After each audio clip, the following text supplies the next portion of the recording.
La Lima de hoy es una ciudad moderna donde se concentra una gran diversidad cultural, pero a la vez un tanto caótica. En los últimos tiempos se han consolidado muchas industrias a los alrededores de esta.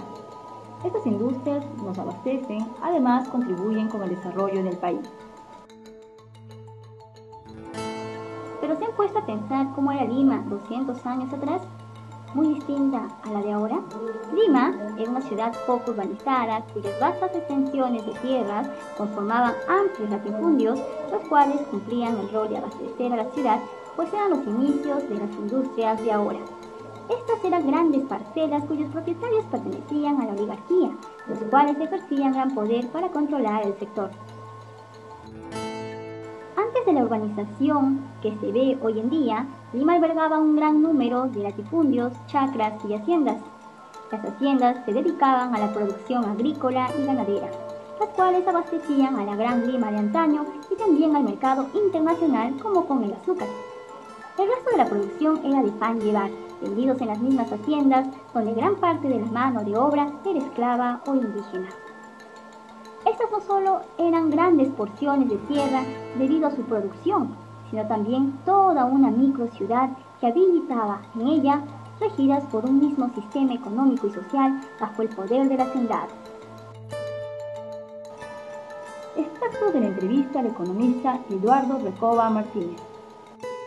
Haciendo números, estamos hablando de poco más de 80.000 hectáreas que tenía Lima alrededor, donde habrían haciendas, fundos o anexos, chacras, casas huertas, establos, molinos, galpones. Es decir, Lima se autoabastecía de estas haciendas, ¿ok? Lima no necesitaba de la Sierra Central, no necesitaba de la carretera central.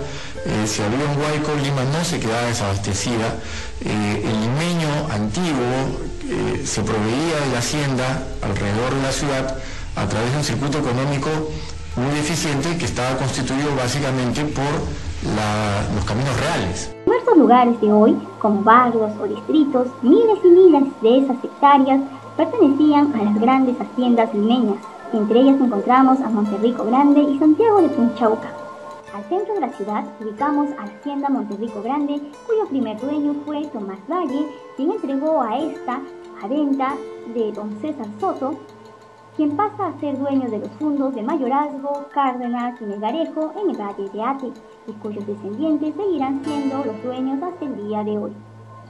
En 1975, la hacienda se convertiría en un emporio agroindustrial exportador de algodón y azúcar para los mercados europeos.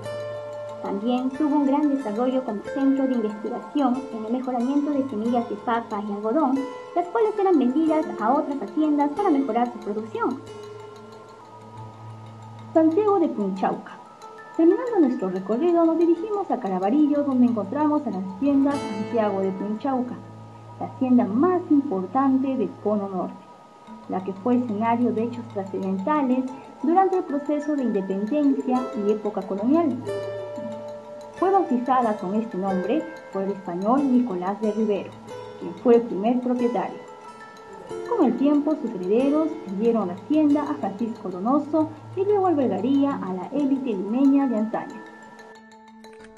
Hacia el año de 1543 llega Nicolás de Rivero el Viejo, primer alcalde de Lima, primer encomendero de las tierras de Caraballo y Punchauca, ¿no? Y este señor manda a construir la casa hacienda de Punchauca, donde más tarde se verían las conferencias, las tratativas entre el general San Martín y el virrey La Serna. Esta casa hacienda pues contaba con manos de obra esclava, ¿no? Y a sus inicios los cultivos eran de trigo. Hasta el año de 1746, después del terremoto de Lima, solamente el trigo era cultivado en estas tierras. Luego del terremoto el clima varía y empieza pues a cultivarse lo que es la caña de azúcar y también los algodonales, ¿no? También como parte de desarrollo empresarial en aquellos tiempos, ¿no? Las tierras que abarcaba pues esta casa hacienda o digamos esta hacienda eran inmensas, aproximadamente pues tendríamos unos 40 hectáreas, ¿no? Dentro de ellas comprendidas pues todo lo que es la zona. ¿Y por qué ya no las vemos ahora? ¿Qué fue lo que pasó? A continuación, el principal motivo. Verdad, un ciudadano libre a quien la patria al fin le reconoce el derecho a los frutos de la tierra que trabaja y un lugar de justicia dentro de una sociedad de la cual ya nunca más será, como hasta hoy, ciudadano disminuido, hombre para ser explotado por otro hombre. Esta reforma fue la principal de la desaparición de muchas de las haciendas. La idea de Velasco fue repartir estas tierras a los campesinos, expropiando así a los hacendados, creyendo que esta reforma era un enorme aporte de su gobierno a la clase campesina. Sin embargo, los resultados no fueron los esperados, ya que esto trajo una crisis económica y social. Además, el aumento de las migraciones del campo a la ciudad, lo que provocó que las zonas que al principio eran agrícolas se convirtieran en zonas industriales o en distritos.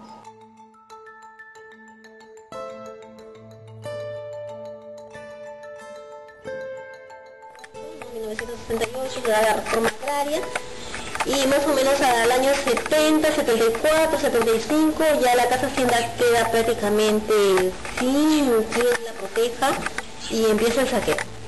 Empieza el saqueo de las mayólicas, de las puertas, de las ventanas, del oratorio, de las bancas, de las... Pero ¿dónde están ahora estas haciendas? ¿Aún queda alguna o vestigio de ellas? Como se dijo, con el paso de los años, la intervención del hombre y la modernización han hecho que éstas sean urbanizadas, desplazadas por industrias o, como en algunos casos, dejadas al olvido. Ejemplo de esto tenemos a Monterrico Grande, ubicado en La Molina, un famoso restaurante perteneciente a la familia Salkey May Soto, pero en su interior alberga vestigios de lo que solía ser. También encontramos a casos extremos como la hacienda Punchauca, la cual revela el descuido de las autoridades por conservar este patrimonio, ya que solo encontramos un pequeño museo el cual alberga lo que fue su historia. Entre otras haciendas encontramos centros comerciales, edificios o universidades, quedando así en recuerdo de nuestra historia. Hoy en día ya poco queda de ella, ya que las inmobiliarias se están apropiando pues de repente de todas estas tierras, porque el parcelero que adquiere las tierras después de la reforma agraria ha optado por venderlas, ¿no? Y así pasa de mano en mano y van siendo vendidas para tierras de uso privado, para construcciones de casas, ¿no? Para construcciones de repente también de lo que es los departamentos, que hoy en día pues no están haciéndose como techo propio, y ya queda poco de lo de la zona agrícola. ¿Sabías que uno de los dueños de la hacienda Orbea fue don Isidro Cortázar y Abarca, conde de San Isidro? ¿No te parece familiar este nombre? Muchos de los distritos de hoy en día tienen los nombres de algunas de las grandes haciendas de antaño o de los dueños de estas. Entre ellas encontramos a Maranga, Limatambo, San Isidro, Camacho, Figuereta, Santiago de Surco, La Molina, Monterrico Chico, por mencionar solo algunas. ¿Te das cuenta que no han desaparecido del todo? Que siempre estarán presentes y que no podemos deslindarnos de nuestro pasado.